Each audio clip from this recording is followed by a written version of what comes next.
Hamas has released a statement saying it will not lay down weapons unless an independent Palestinian state is established. It came in response to some media reports in Israel, quoting the US Special Envoy Steve Witkoff, claiming the group has shown a willingness to disarm. So how close are we to a ceasefire? Let's talk to our security and defence analyst, Professor Michael Clarke, who joins us now. Michael, good to talk to you.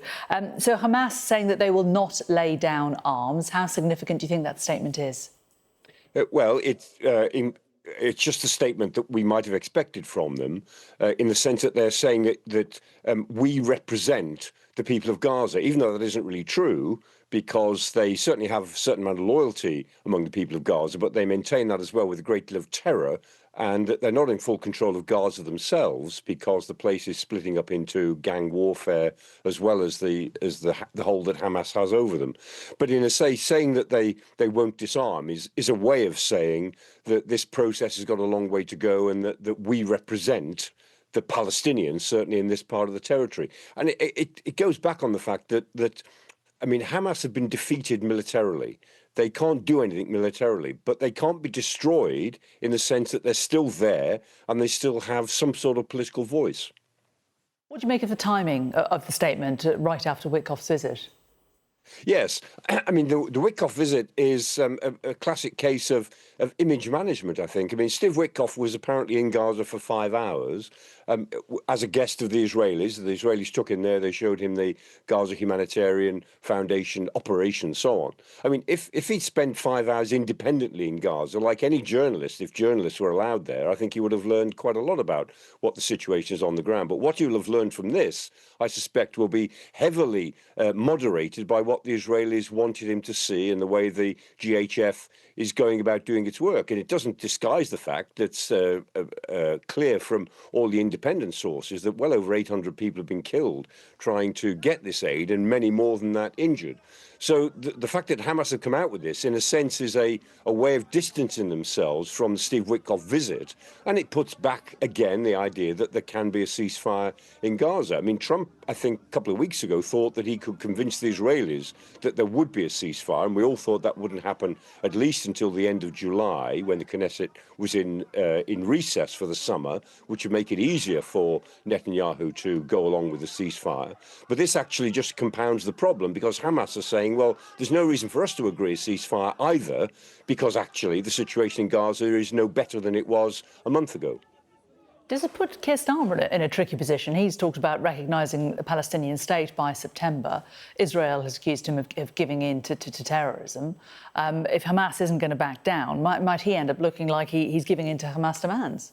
Yeah, it is a problem for him, because it makes it look as if the stance which France and Britain and Canada say they are taking, or will take in September, of recognising a Palestinian state, is something that can be manipulated by Hamas, as if somehow it's clearing the way for Hamas to assert its sovereignty over the people of Gaza, which is, in truth, they don't have. They have dominance over the people of Gaza, but they don't have legitimacy or sovereignty. They haven't had an election in Gaza for 20-odd years now, because they won't put themselves in front of the electorate. They rule by fear.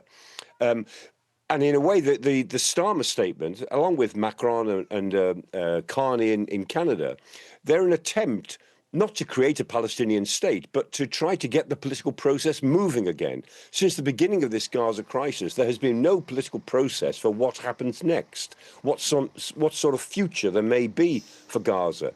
And recognising a Palestinian state, taking that position, which after all has always been what Britain has said it wants, a Palestinian state as part of a two-state solution, it's an attempt to jolt the whole process back to a political track.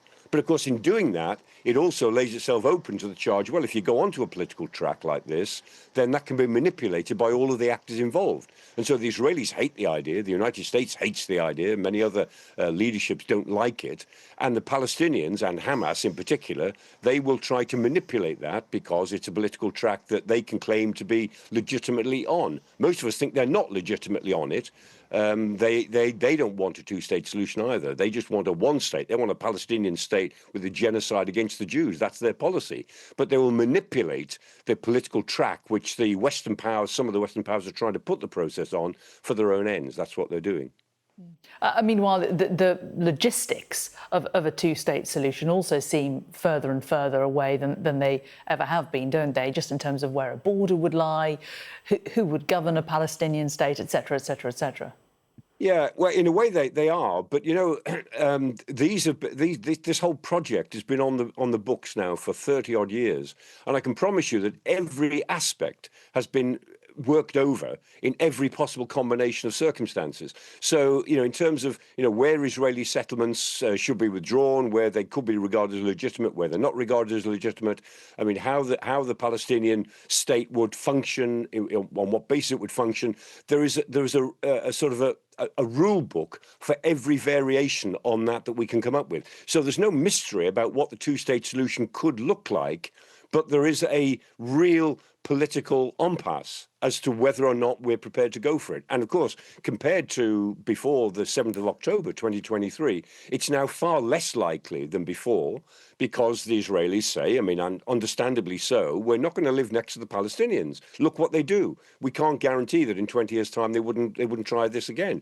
So unfortunately, the two-state solution is further away now than ever before, but we're at a complete dead end as far as peacemaking goes, because there is no political idea about what will happen at the end of this Gaza crisis, other than either a sort of a forced deportation of the Gazan population, which will be strictly illegal, just to clear them out of Gaza and repopulate Gaza, recolonize it with Israeli settlers.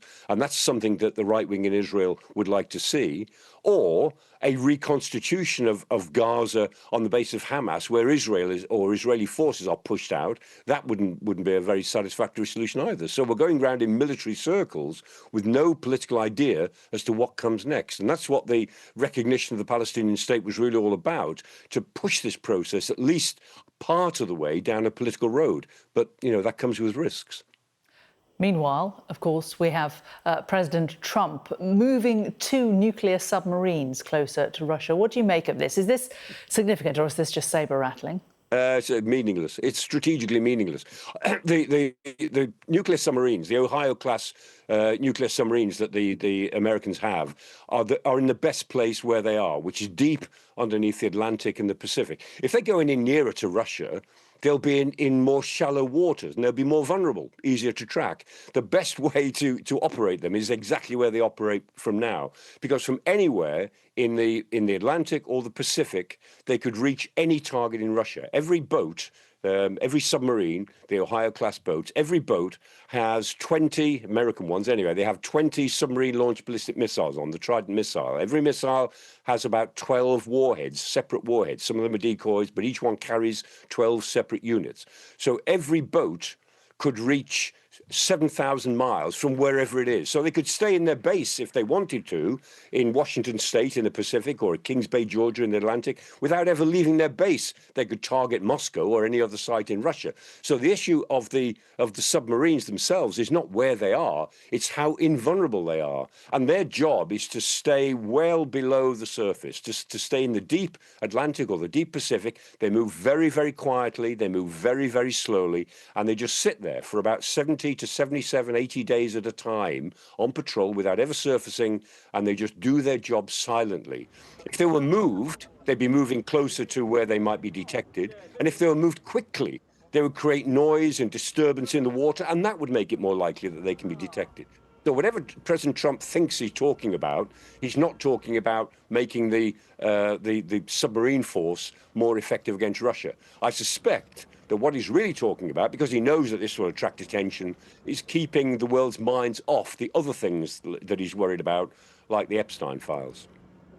OK, Professor Michael Clarke, always great to talk to you. Thanks a lot for joining us.